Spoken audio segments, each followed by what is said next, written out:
You know how we're often fascinated by these ancient civilizations, the echoes from the past? Absolutely, especially the ones that leave behind more questions than answers. Exactly. So today we're doing a deep dive into one of the really intriguing ones, the Indus Valley Civilization.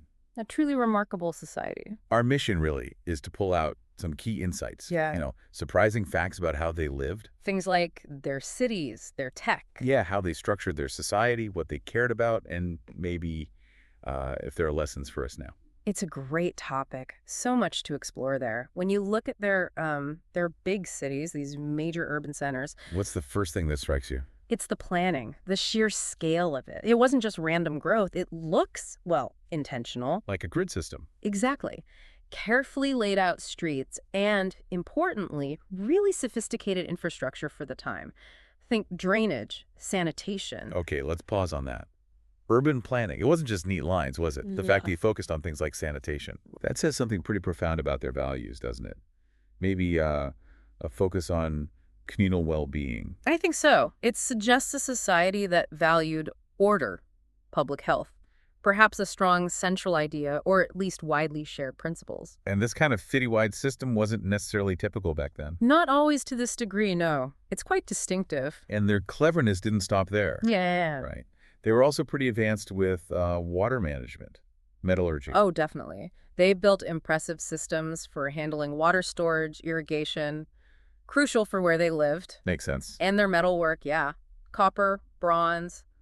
They made tools, sure, but also some really intricate objects, which is real skill. And then there's the writing system, which is still, well, unreadable. That's the kicker, isn't it? We see the script on seals and things, strongly suggesting administration, maybe record keeping. Communication across cities. Could be, but we can't decipher it. It's like a locked diary. So frustrating, but also, tantalizing. So how do they keep going? Farming was key, I assume. Oh, absolutely. Agriculture was the base. But they weren't isolated. Trade. Loads of evidence for it. Connections with Mesopotamia, other regions. We find their stuff elsewhere and other people's stuff in their cities. Right, so goods and ideas moving back and forth. Exactly. Suggests quite a dynamic economy. Okay, what about people? Was it like kings and queens and palaces or something different?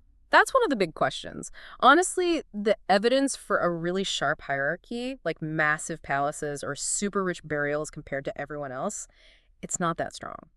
Interesting. So maybe more egalitarian or just structured differently. Possibly. It suggests maybe a less top-heavy structure than, say, ancient Egypt or Mesopotamia, but we're still piecing it together. Some differentiation likely existed, of course. And eventually, things changed. They declined. What's the thinking there?